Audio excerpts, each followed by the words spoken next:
Dear friends of Edward, Gordon, Henry and Thomas, thank you for your kind letters.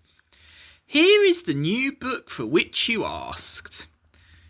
James, who crashed into the story of Thomas the Tank Engine, settles down and becomes a useful engine.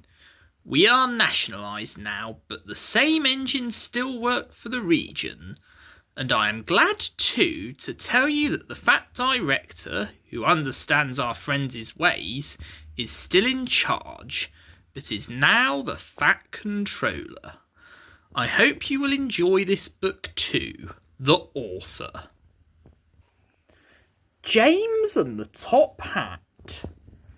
James was a new engine who lived at a station at the other end of the line. He had 2 small wheels in front and 6 driving wheels behind. They weren't as big as Gordon's, and they weren't as small as Thomas's. "You're a special mixed traffic engine," the Fat Controller told him. "You'll be able to pull coaches or trucks quite easily. But trucks are not easy things to manage, and on his first day they had pushed him down a hill into a field. He had been ill after the accident, but now he had new brakes and a shining coat of red paint. "The red paint will cheer you up after your accident," the Fat Controller said kindly.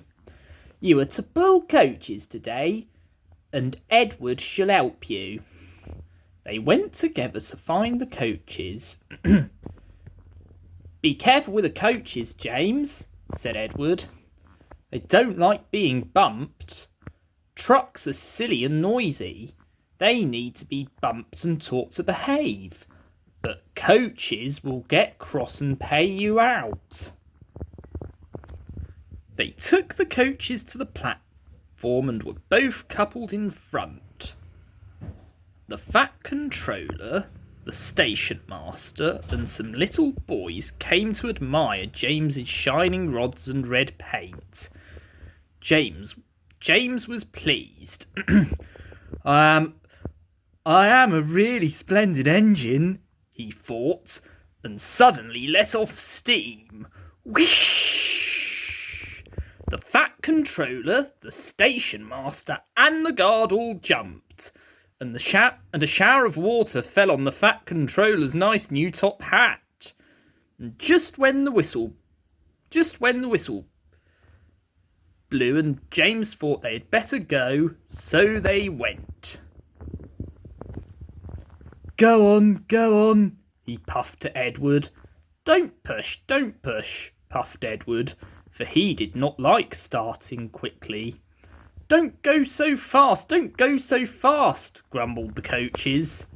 But James did not listen. He wanted to run away before the Fat Controller could call him back.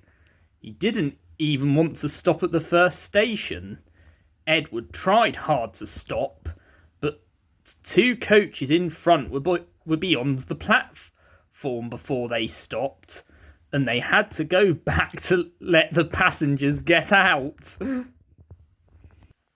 Lots of people came to look at James, and as no one seemed to know about the Fat Controller's top hat, James felt happier. Presently, they came to the junction where Thomas was waiting with his 2 coaches. "Hello, James," said Thomas kindly. "Feeling better? That's right. Ah, that's my guard's whistle. I must go. Sorry, I can't stop. I don't know what the Fat Controller would do without me to run this branch line." And he puffed off importantly with his 2 coaches into a tunnel. Leaving the junction, they passed the field where James had had his accident. The fence was mended, and the cows were back again. James whistled, but they paid no attention. They clattered through Edward's station yard and started to climb up the hill beyond. "It's ever so steep, it's ever so steep," puffed James. I've done it before, puffed Edward.